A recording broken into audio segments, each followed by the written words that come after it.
விசாரணைக்கு உட்பட்டவர். 3 சக்கர நாற்காலியிலே அவருடைய வாழ்க்கை செல்கிறது.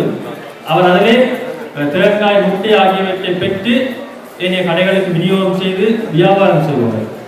இரவிலே ஒரு வீட்டிலே முன்னுக்கு அந்த முச்சக்கர வண்டியை நிறுத்திவிட்டு தூங்குவது வழக்கம். ஒரு நாள் இரவு அந்த முச்சக்கர வண்டியை யாபத்துக்கு விட்டார்கள். அவருடைய வாழ்வாதாரமே அந்த முச்சக்கர வண்டி தான். அந்த முச்சக்கர வண்டியை யாரோ திருடி விட்டார்கள். திருவண்ணாமலை உண்மை சம்பவம். அந்த மனநிலையை தான் நாங்கள் வாழ்ந்து கொண்டிருந்தோம். அவ்வாறானவர்களும் அங்கே இருக்கிறார்கள். உடனடியாக அவருக்கு எந்த விதமான கோபம் பின்பற்றில ஒரு கடிதம் அடைக்கல, உடனே திருப்பி அவருக்கு ஒரு முச்சக்கரம் உடனே கொடுத்தோம். ஆனாலும் அவ்வாறானவர்களும் உங்களுக்குள் இருக்கின்றார்கள். இரண்டாவது, மக்கள் விழிப்புணர்வு அடைந்த வகையிலே ஊடகங்கள் அதற்கு முன்னுரிமை வழங்குவது குறைவு. நாங்கள் அந்த பராவலிம்பிக் நடத்தைக்கு அனைத்து ஊடகங்கள் லேக் ஹவுஸ்லேருந்து கூட வந்திருந்தாங்க ஒரு மீட்டிங்க்கு.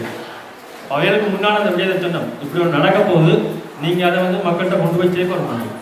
ஒரு பிரச்சனையும் செய்யலாம். லேக் ஹவுஸ் நான் தனிப்பட்ட ரீதியில் லேக் ஹவுஸை சொல்லுது அனைத்து இலங்கையின் முதன்மை ஊடகங்களும் வந்திருந்தாங்க. ஆனால் முதன்மை ஊடகங்கள் எதுலையுமே அந்த செய்தி வரவில்லை. ஏதாவது ஒரு பக்க செய்தியாக ஒரு போன் செய்தியாக தான் வழங்கப்படுகிறது. ஆகவே மாற்றுத்திறனாளிகள் என்பது எம்முடைய ஒருவர், எம்முடைய இருக்கின்ற ஒருவர். அவர்களை நாங்கள் தான் அரவணைத்து செல்ல வேண்டியது அவசியம். அது கட்டாயம், கடமை. அது அவர்களுக்கு வழங்குகின்ற ஒரு சலுகை, அது எங்களுடைய கடமை.